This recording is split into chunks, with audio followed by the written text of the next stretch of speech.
అందరికీ నమస్కారం. శివలీల ఆరా యూట్యూబ్ ఛానల్కి స్వాగతం.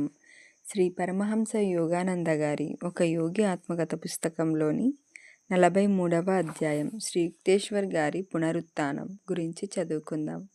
కృష్ణ భగవానుడు నేను బొంబాయిలో రీసెంట్ హోటల్లో నా గదిలో కూర్చొని ఉండగా ఆ అవతారమూర్తి దివ్యమంగళ రూపం ఒక ఉజ్వల దీప్తితో నాకు దర్శనం ఇచ్చింది. నేను ఎత్తైన 3వ అంతస్తులో ఉన్నాను. కిటికీ తెరిచి ఉంది. దాంట్లోంచి బయటకి చూస్తూ ఉండగా వర్ణించశక్యం కాని ఆ అద్భుత దృశ్యం వీధికి అవతలి వైపు ఎత్తైన ఒక భవనం పైకప్పు మీద హఠాత్తుగా నా కంటపడింది. చిరునవ్వు చిందిస్తూ పలకరింపుగా తల ఆడిస్తూ ఆ దివ్యమంగళ విగ్రహుడు నా వైపు చెయ్యి ఊపాడు. కృష్ణ భగవానుడిచ్చిన సందేశాన్ని నేను సరిగా అర్థం చేసుకోలేకపోవడం వల్ల ఆయన ఆశీ సంకేతంతో అంతర్ధానమయ్యాడు. అద్భుతమైన దివ్యానుభూతితో ఉత్తేజం పొందిన నాకు ఏదో ఆధ్యాత్మిక సంఘటన జరగబోతున్నదన్న అభిప్రాయం కలిగింది. నా పాశ్చాత్య దేశయాత్ర తాత్కాలికంగా వాయిదా పడింది. మళ్ళీ మరోసారి బెంగాల్ వెళ్లేలోగా బొంబాయిలో కొన్ని బహిరంగ సభల్లో నేను ఉపన్యాసాలు ఇవ్వడానికి కార్యక్రమాలు నిర్ణయమయ్యాయి. 1936 జూన్ 19వ తేదీ మధ్యాహ్నం 3 గంటలకు అంటే శ్రీకృష్ణుడు దర్శనమిచ్చిన వారం రోజులకు బొంబాయి హోటల్లో నేను మంచం మీద కూర్చొని ధ్యానం చేసుకుంటూ ఉండగా ఒకానొక దివ్యకాంతి నాకు బాహ్య స్మృతి కలిగించింది. నేను కళ్ళు విప్పి ఆశ్చర్యంగా చూస్తూ ఉండగా నా గదంతా ఒక విచిత్ర ప్రపంచంగా మారిపోయింది. సూర్యకాంతి ఒక దివ్య తేజస్సుగా పరిణామం చెందింది. ఎదురుగా రక్తమాంసాలతో నిండిన శ్రీ యుక్తేశ్వర్ గారి విగ్రహాన్ని చూసేసరికి ఆనంద తరంగాలు నన్ను ఉక్కిరిబిక్కిరి చేసేశాయి. నాయనా అంటూ వాత్సల్యం ఉట్టిపడేటట్టు పిలిచారు గురుదేవులు. ఆయన ముఖంలో దివ్య దరహాసం వెలుగుతోంది. జీవితంలో మొట్టమొదటిసారి నేను ఆయన పాదాల ముందు మోకరిల్లనిది అప్పుడే. ఆబగా ఆయన్ని చుట్టేసుకోవాలని చటుక్కున ముందుకు ఉరికాను. ఎంత మహత్తరమైన మధురక్షణం! అప్పటికి కొన్ని నెలలుగా నాలో గూడు కట్టుకుని ఉన్న విషాదం ఇప్పుడు ఒక్కసారిగా వెల్లువలా వచ్చి పడుతున్న దివ్యానందం వల్ల ఇట్టే తేలిపోయినట్టు అనిపించింది. గురుదేవా, నన్ను విడిచిపెట్టి ఎందుకు వెళ్ళిపోయారు? ఆనందం పట్టలేక నా మాటలు తడబడుతూ వెలువడ్డాయి. నన్నసలు కుంభమేళాకి ఎందుకు వెళ్ళనిచ్చారు? మిమ్మల్ని విడిచిపెట్టి వెళ్ళిపోయినందుకు నన్ను నేను ఎంతగా కసిగా తిట్టుకున్నానో తెలుసా? నేను మొట్టమొదటిసారి బాబాజీ దర్శనం చేసుకున్న యాత్రాస్థలాన్ని చూడాలని నువ్వెంతో ఉవ్విళ్ళూరుతున్నావు. అంచేత నీ ఆశకు అడ్డు రాకూడదనుకున్నాను. అయినా నేను నిన్ను విడిచి ఉన్నది కాసేపే. ఇదిగో మళ్ళీ ఇప్పుడు నీ దగ్గర లేను. అయితే గురుదేవా, ఇప్పుడిక్కడ ఉన్నవారు మీరేనా? ఆ గురుసింహులేనా? పూరి ఇసుక పర్రలో పూడ్చిపెట్టిన శరీరం మాదిరి మరో దేహం ధరించి వచ్చారా మీరు? నేను వాణ్ణే నాయనా. ఇది రక్త మాంసాలున్న శరీరం. నేను దీన్ని సూక్ష్మ శరీరంగా చూస్తున్నప్పటికీ నీ దృష్టికి ఇది భౌతికమైనది. విశ్వాణువుల్లోంచి నేను పూర్తిగా కొత్త శరీరాన్ని సృష్టించుకున్నాను. ఇది ముమ్మూర్తులా నీ స్వప్నలోకంలో పూరీలో స్వప్నభూమిలో నువ్వు పూడ్చిపెట్టిన విశ్వస్వప్న భౌతిక శరీరాన్ని పోలి ఉన్నది. నిజం చెప్పాలంటే నేను పునరుత్థానం చెందాను. భూమి మీద కాదు, ఒక సూక్ష్మలోకంలో. అక్కడుండేవాళ్ళు భూమి మీది మానవుల కన్నా ఎక్కువగా నా ఉన్నత ప్రమాణాలకు నిలబడగలవాళ్ళు. ఎప్పటికో ఒకనాటికి నువ్వు నీ ప్రియతములు అక్కడికి వచ్చి నాతోబాటు ఉంటారు. మృత్యుంజయులైన గురుదేవా, ఇంకా చెప్పండి. గురుదేవులు చటుక్కున ముచ్చటపడి ముసిముసి నవ్వు నవ్వారు. నాయనా, నీ పట్టు రవ్వంత సడలించవు అంటూ అడిగారు. రవ్వంతే? అప్పటిదాకా నేను ఆయన్ని ఉడుంపట్టులా గట్టిగా పట్టేసుకుని ఉన్నాను. పూర్వం ఆయన శరీరానికి విలక్షణంగా ఉంటుండే కొద్దిపాటి సహజ సుగంధమే ఇప్పుడు కూడా ఆయనకి ఉందని పసిగట్టాను. ఆయన దివ్య శరీర స్పర్శ వల్ల కలిగిన ఆ ఆనందానుభూతి, ఆనాడు ఆయనతో గడిపిన గంటలు తలుచుకున్నప్పుడల్లా నా చేతుల్లోనూ అరిచేతుల్లోనూ జివ్వుమంటూ ఉంటుంది. భౌతిక కర్మను అనుభవిస్తుండే మానవులకు సహాయం చేయడానికి భగవంతుడు భూమి మీదికి ప్రవక్తలను పంపినట్లే ఒక సూక్ష్మలోకంలో రక్షకుడిగా సేవ చేయమని భగవంతుడు నన్ను ఆదేశించాడు అంటూ వివరించారు శ్రీ యుక్తేశ్వర్ గారు. దాన్ని హిరణ్యలోకం అంటారు. ఆ లోకంలో ప్రగతి పొందిన సాధకులు తమ సూక్ష్మలోక కర్మ నుంచి విముక్తి పొందడానికి, సూక్ష్మలోకపు పునర్జన్మలు లేకుండా చేసుకోవడానికి అక్కడ నేను సాయపడుతున్నాను. హిరణ్యలోకవాసులు ఆధ్యాత్మికంగా ఉన్నతమైన అభివృద్ధి సాధించిన వాళ్ళు. వాళ్ళంతా భూమి మీద తమ పూర్వజన్మలు మరణ సమయంలో ఒంటి మీద స్పృహతో భౌతిక కాయాన్ని విడిచి వెళ్ళిపోవడానికి వీలు కలిగించే ధ్యానోపార్జితమైన శక్తిని సాధించిన వాళ్ళు. భూమి మీద సవికల్ప సమాధి స్థితిని దాటి ఉన్నతతరమైన నిర్వికల్ప సమాధి స్థితిలోనికి ప్రవేశించనిదే ఏ మనిషి హిరణ్యలోకంలోకి ప్రవేశించలేడు. హిరణ్యలోక వాసులు అంతకు పూర్వమే సాధారణ సూక్ష్మమండలాల గుండా సాగి వచ్చి అక్కడికి చేరి ఉంటారు. భూలోక ప్రాణులు దాదాపు అందరూ మరణించిన తరువాత ఆ సూక్ష్మమండలాలకు చేరవలసిందే. అక్కడ సూక్ష్మలోకాల్లోని తమ పూర్వకర్మలకు సంబంధించి అనేక బీజాల్ని నశింపజేసుకొని ఉంటారు. ఉచ్చస్థితిలో ఉన్న భక్తులు తప్ప తక్కిన వాళ్ళలో ఎవరూ సూక్ష్మమండలాల్లో అటువంటి ముక్తిదాయక కృషి ఫలప్రదంగా చేయలేరు. అప్పుడు సూక్ష్మకర్మ లేశాలన్నింటి నుంచి తమ ఆత్మల్ని పూర్తిగా విముక్తం చేసుకోవడానికి సాధకులు హిరణ్యలోకంలో కొత్త సూక్ష్మ శరీరాలతో తిరిగి పుట్టడానికి విశ్వనియమం చేత ఆకృష్టులవుతారు. నేనున్నది సూక్ష్మలోక సూర్యుడని స్వర్గమని చెప్పే ఈ హిరణ్యలోకంలోనే. అక్కడి వాళ్ళకి సహాయం చేయడానికి అంతకన్నా ఉన్నతమైన కారణలోకం నుంచి వచ్చి దాదాపు పూర్ణసిద్ధి పొందిన వాళ్ళు కూడా హిరణ్యలోకంలో ఉన్నారు. నా మనస్సు మా గురుదేవుల మనస్సుతో పరిపూర్ణమైన అనుసంధానంలో ఉంది. మాటలతో మనస్సుకు హత్తించే చిత్రాల్ని ఆయన కొంతవరకు వాక్కు ద్వారాను, కొంతవరకు భావాల బదలాయింపు ద్వారాను నాకు తెలియజేస్తున్నారు. ఆ విధంగా నేను ఆయన భావచిత్రాల్ని గబగబా ఆకలింపు చేసుకున్నాను. గురుదేవులు ఇంకా ఇలా చెప్పారు. భగవంతుడు మానవుడి ఆత్మను వరుసగా 3 శరీర కోశాల్లో పొందిపరిచి ఉన్నాడన్న సంగతి నువ్వు పవిత్ర గ్రంథాల్లో చదివావు. భావం లేదా కారణ శరీరం మానవుడి మానసిక భావోద్రేక ప్రకృతికి స్థానమైన సూక్ష్మ శరీరం. స్థూలమైన భౌతిక శరీరం భూమి మీద మనిషికి భౌతిక జ్ఞానేంద్రియాలు ఏర్పడి ఉంటాయి. సూక్ష్మలోక వ్యక్తి తన చేతనతోనూ అనుభూతులతోనూ ప్రాణకణిక అంటే లైఫ్ ట్రాన్లతోనూ తయారైన శరీరంతోనూ పనిచేస్తాడు. కారణ శరీరం ధరించిన వాడు భావాల ఆనందమయ లోకాల్లో ఉండిపోతాడు. కారణలోకంలోకి ప్రవేశించడానికి తయారవుతున్న సూక్ష్మలోక జీవులతోనే నా పని. పూజ్య గురుదేవ, సూక్ష్మ విశ్వాన్ని గురించి ఇంకా చెప్పండి. శ్రీ యుక్తేశ్వర్ గారు కోరిన మీదట నేను ఒక్క రవ్వ పట్టు సడలించినప్పటికీ నా చేతులు మాత్రం ఇంకా ఆయన్ని చుట్టుకొనే ఉన్నాయి. నా దగ్గరికి రావడానికి యముణ్ణి చూసి ఎగతాళిగా నవ్విన మా గురుదేవులు నిధులన్నింటినీ మించిన పెన్నిది. సూక్ష్మ శరీరులతో నిండిన సూక్ష్మగ్రహాలు చాలా ఉన్నాయి అంటూ ప్రారంభించారు గురుదేవులు. అక్కడ ఉండేవాళ్ళు ఒక గ్రహం నుంచి మరో గ్రహానికి ప్రయాణం చేయడానికి విద్యుత్ కన్నా లేదా రేడియోధార్మిక శక్తుల కన్నా వేగంగా సాగే సూక్ష్మ విమానాల్ని లేదా కాంతి పుంజాల్ని వాడుతారు. వివిధాలైన వెలుగు, వన్నెల సూక్ష్మ స్పందనలతో రూపొందిన సూక్ష్మ విశ్వం భౌతిక విశ్వానికి కొన్ని వందల రెట్లు పెద్దది. భౌతిక సృష్టి యావత్తూ సూక్ష్మమండలం అనే ప్రకాశవంతమైన పెద్ద గాలిబుడగ కింద ఘనరూపమైన ఒక చిన్న బుట్టలా వేలాడుతూ ఉంటుంది. రోదసీలో భౌతికమైన అనేక సూర్యగ్రహాలు, నక్షత్రాలు సంచరించేటట్టుగానే లెక్కలేనన్ని సూక్ష్మ సౌర నక్షత్ర మండలాలు కూడా ఉంటాయి. భౌతికమైన సూర్యచంద్రుల కంటే సూక్ష్మ సూర్యచంద్రులు ఎంతో అందంగా ఉంటారు. సూక్ష్మలోక తేజోమండలాలు తేజస్వంతమైన మేరు ప్రభావ మండలాన్ని అంటే అరోరా బొరియాలిస్ పోలి ఉంటాయి. సూక్ష్మలోక సౌరమేరు ప్రభ మందకిరణ చంద్రమేరు ప్రభ కన్నా మిరుమిట్లు గొలుపుతూ ఉంటుంది. సూక్ష్మలోకంలో రాత్రి పగలు భూమి మీది వాటి కంటే దీర్ఘమైనవి. సూక్ష్మ ప్రపంచం అత్యంత ఆకర్షణీయమైనది, పరిశుభ్రమైనది, పరిశుద్ధమైనది, సువ్యవస్థితమైనది. నిర్జీవ గ్రహాలు, చవిటి పర్రలు అక్కడ లేనేలేవు. భూలోకానికి కళంకప్రాయమైన సూక్ష్మజీవులు అంటే బ్యాక్టీరియా, పురుగులు, పాములు వంటివి అక్కడ ఉండవు. శీతోష్ణ స్థితులు, ఋతువులు భూలోకంలో మాదిరిగా ఉండవు. సూక్ష్మగ్రహాల్లో నిత్య వసంత ఋతువుతో సమశీతోష్ణ స్థితి నిలిచి ఉంటుంది.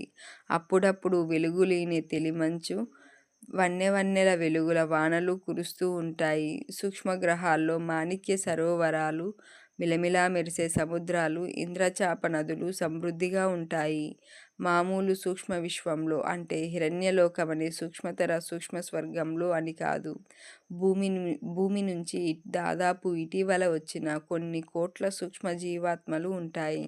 అంతేకాకుండా దేవతాశక్తులు, మత్స్యకన్యలు, చేపలు, జంతువులు, పిశాచాలు, భూతాలు, దైవాంశ సంభూతులు, అదృశ్య శక్తులు కూడా అసంఖ్యాకంగా ఉంటాయి. ఇవన్నీ కర్మల గుణగుణాల్ని బట్టి వేరువేరు సూక్ష్మగ్రహాల్లో నివసిస్తాయి. మంచి శక్తులకు, చెడ్డ శక్తులకు గోళాకార భవనాల్ని లేదా స్పందనశీల ప్రాంతాల్ని సమకూర్చడం జరిగింది. అవి స్వేచ్ఛగా ప్రయాణం చేస్తాయి. కానీ దుష్టశక్తులు పరిమిత మండలాలకు లోబడి ఉంటాయి. మనుషులు భూమి మీద, పురుగులు మట్టిలోనూ, చేపలు నీళ్లలోనూ, పక్షులు గాలిలోనూ ఉండేటట్టే వివిధ శ్రేణుల సూక్ష్మలోక జీవులకు సముచితమైన స్పందనశీల నివాసాలు సమకూరి ఉంటాయి. ఇతర లోకాల నుంచి వెలివేసిన పతిత దేవదూతల మధ్య ప్రాణకణికాస్త్రాలు అంటే లైఫ్ట్రానిక్ బాంబులు లేదా మానసిక మంత్రశక్తుల ప్రకంపనశీల కిరణాలతో ఘర్షణ, యుద్ధం జరుగుతుంటాయి. ఈ జీవులు తమ దుష్కర్మను అనుభవిస్తూ నిమ్నతర సూక్ష్మ విశ్వంలోని అంధకారాచ్ఛన్న ప్రాంతాల్లో నివసిస్తుంటారు. అంధకారమయమైన సూక్ష్మ కారాగారానికి పైనుండి సువిశాల మండలాలన్నీ ప్రకాశమానంగా అందంగా ఉంటాయి. సూక్ష్మ విశ్వం భూమి కన్నా ఎక్కువ సహజంగా దైవ సంకల్పంతోనూ, పరిపూర్ణతా పరికల్పనతోనూ అనుసంధానం చెంది ఉంటుంది.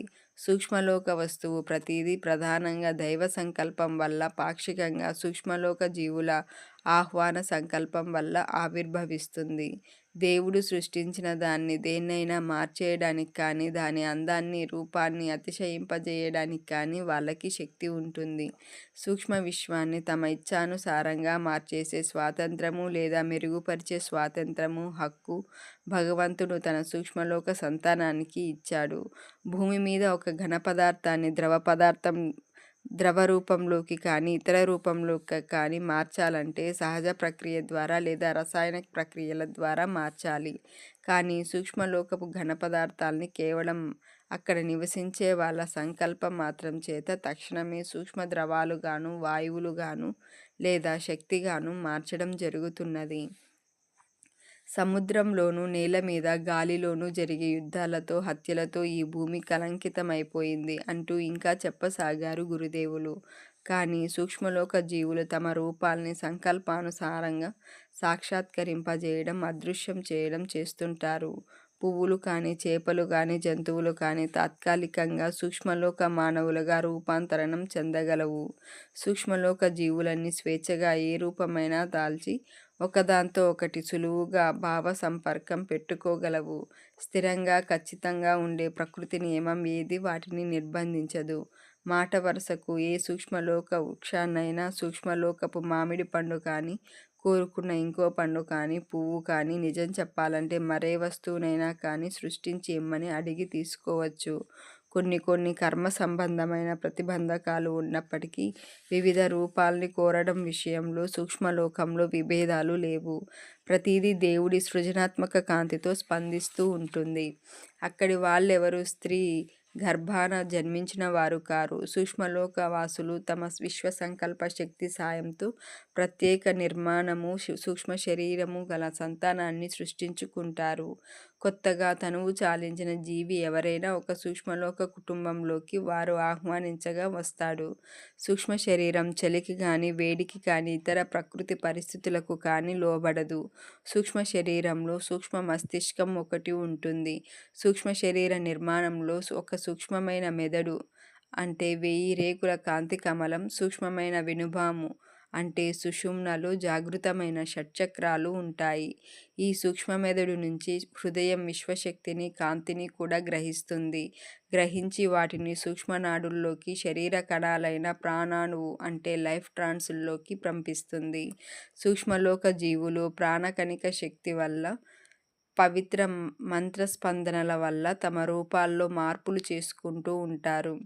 చాలా సందర్భాల్లో సూక్ష్మ శరీరం ముందటి భౌతిక రూపానికి అచ్చంగా ప్రతిరూపంలా ఉంటుంది. సూక్ష్మలోక వ్యక్తి ముఖము, ఆకారము అంతకు ముందు భూమి మీద చేసిన మజిలీలు అతని పడుచు ప్రాయంలో ఎలా ఉండేవో అలా ఉంటాయి. కానీ అప్పుడప్పుడు నా బోటివాడు ముసలి రూపే నిలుపుకోవాలని తలుస్తాడు.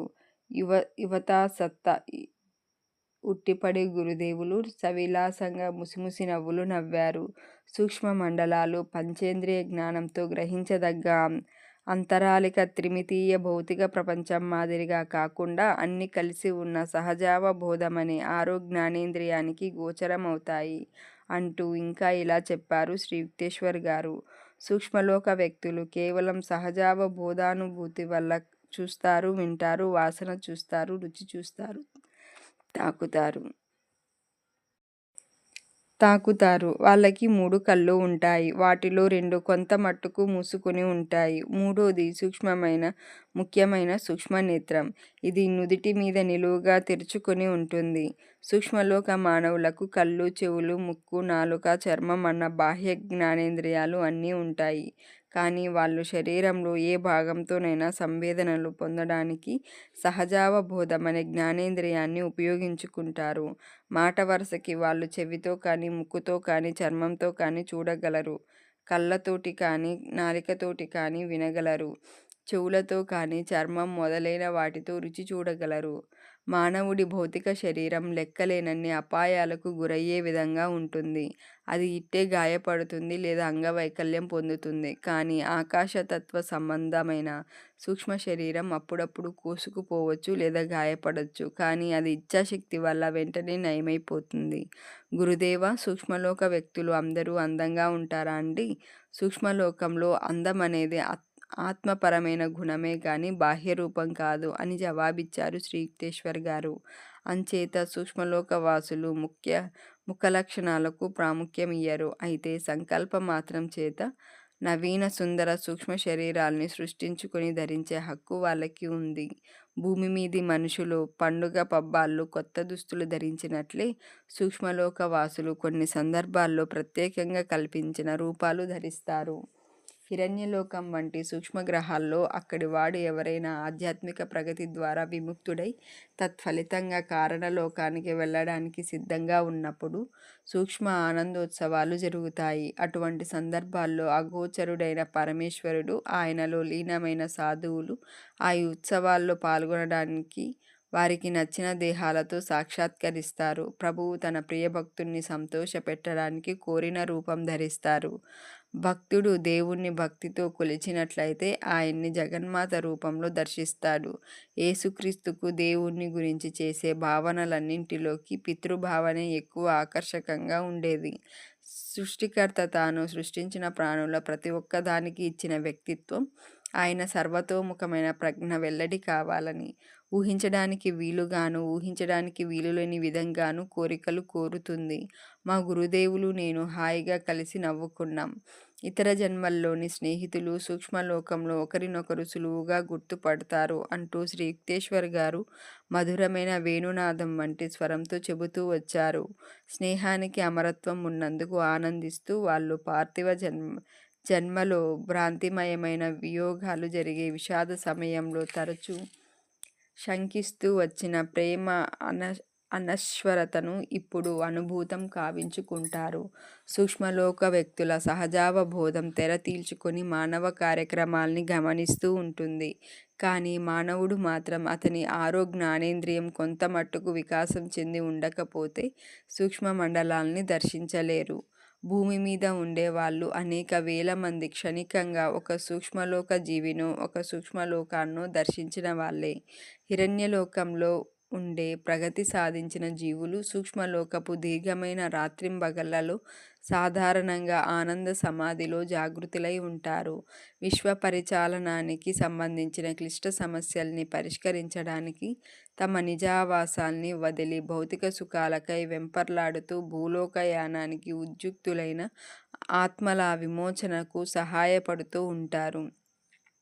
హిరణ్యలోక జీవులు నిద్రపోయేటప్పుడు అప్పుడప్పుడు కలల వంటి సూక్ష్మ అంతర్దర్శనాలు పొందుతూ ఉంటారు. వారి మనస్సులు సాధారణంగా అత్యున్నత నిర్వికల్ప ఆనందంలో సచేతనంగా ఉంటాయి. అయినప్పటికీ సూక్ష్మ విశ్వంలోని అన్ని ప్రాంతాల్లో ఉండేవాళ్ళు మనోవేదనలకు గురవుతూ ఉండేవాళ్ళే. హిరణ్యలోకం వంటి గ్రహాల మీద ఉండే మహాభక్తుల సునిశిత మనస్సులు సత్యవర్తనలో కానీ, సత్యదర్శనంలో కానీ ఏదైనా పొరపాటు జరిగినట్లయితే తీవ్రమైన మనోవేదన పొందుతాయి. ఈ ప్రగత జీవులు తమ ప్రతిచర్యను, ఆలోచనను ఆధ్యాత్మిక నియమ పరిపూర్ణత్వంతో అనుసంధానం కావించుకోవడానికి ప్రయత్నిస్తారు. సూక్ష్మలోక వాసులందరికీ మధ్య భావ సంపర్కం పూర్తిగా మానసిక ప్రసార అంటే టెలిపతి, సూక్ష్మ దర్శనాల అంటే ఆస్ట్రల్ టెలివిజన్ ద్వారా జరుగుతుంది. పలికిన మాటల్లోనూ, రాసిన మాటల్లోనూ భూమి మీద ఉన్న గందరగోళం, అపార్థం సూక్ష్మలోకాల్లోని వారికి తెలియవు. వెలుతురు కనిపించిన బొమ్మల వరుస ద్వారా సినిమా తెర మీద మనుషులు నిజంగా ఊపిరి తీసుకోకుండానే కదలడం, కార్యకలాపాలు సాగించడం చేస్తున్నట్టుగానే కాంతి తమకు మూలమై తమను చైతన్యవంతుల్ని చేయడానికి ఆక్సిజన్ ఏదీ అవసరం లేని సూక్ష్మలోక సమన్విత జీవులు నడుస్తారు, పనిచేస్తారు. మానవుడు ప్రధానంగా ఘన, ద్రవ, వాయు పదార్థాల మీద, గాలిలో ఉన్న ప్రాణశక్తి మీద ఆధారపడి ఉన్నవాడు. కానీ సూక్ష్మలోక వాసులు ప్రధానంగా విశ్వకాంతి మీదే ఆధారపడి బతుకుతారు. గురుదేవా, సూక్ష్మలోక వ్యక్తులు ఏమైనా తింటారా అండి? నేను ఆయన వివరణ మనస్సు, హృదయం, ఆత్మ అనే నా శక్తులన్నిటి గ్రాహక గుణంతోనూ ఆస్వాదిస్తున్నాను. అధిచేతనానుభూతులు శాశ్వతం గలవి. ఇవి వాస్తవమైనవి, మార్పులేనివి. కానీ క్షణికమైన ఇంద్రియానుభూతులు తాత్కాలికంగానూ, సాపేక్షికంగానూ మాత్రమే నిజమైనవి. వాటి విషయంలో మానవుడికుండే జ్ఞాపకాలు త్వరగానే కరిగిపోతాయి. మా గురుదేవుల మాటలు నా మనఃపలకం మీద ఎంత గాఢంగా ముద్ర వేసుకున్నాయంటే, ఏ సమయంలోనైనా సరే నా మనస్సును అధిచేతన స్థితిలోకి మార్చుకొని ఆ దివ్యానుభూతిని స్పష్టంగా తిరిగి పొందగలను. సూక్ష్మలోక భూముల్లో వెలుగురేఖల్లాంటి కూరగాయలు సమృద్ధిగా ఉంటాయి అని జవాబిచ్చారాయన. సూక్ష్మలోక వాసులు కూరగాయలు తింటారు. సూక్ష్మలోకంలోని శోభాయమానమైన వెలుతురు ఫౌంటైన్స్ అంటే నీటి బుగ్గలు నుంచి సూక్ష్మ నదులు సెలయేళ్లలోనూ ప్రవహించే అమృతాన్ని పానం చేస్తారు. భూమి మీద మానవులు అదృశ్య బింబాల్ని ఆకాశతత్వం అంటే ఈథరులోంచి రప్పించి టెలివిజన్ ద్వారా కళ్ళకు కట్టించి తర్వాత స్విచ్ నొక్కి మాయం చేసినట్టే దేవుడు సృష్టించిన ఆకాశతత్వంలో తేలే కూరగాయలు, మొక్కలు అగోచర సూక్ష్మ ప్రతిరూపాల్ని ఒక సూక్ష్మగ్రహం మీద అక్కడుండే వాళ్ళ ఆదేశాల ద్వారా రూపొందించవచ్చు. అదేవిధంగా సూక్ష్మజీవుల ఉద్దామ కల్పనలను అనుసరించి విశాల వనాల్ని సాక్షాత్కరింపజేయనూవచ్చు. తిరిగి వాటిని ఆకాశతత్వ సహజంగా అదృశ్యం కానించనూవచ్చు. హిరణ్యలోకం వంటి స్వర్లోక మండలాల్లో ఉండేవాళ్ళు తిండి తినవలసిన అవసరం లేకుండా దాదాపు స్వేచ్ఛ పొందినప్పటికీ కూడా కారణలోకంలో దాదాపు పరిపూర్ణతా సిద్ధి పొందిన జీవుల స్వేచ్ఛాయుత అస్తిత్వం అంతకన్నా ఉన్నత స్థితిలో ఉంటుంది. వాళ్ళు ఒకే ఒక ఆహారం ఆనందామృతమే.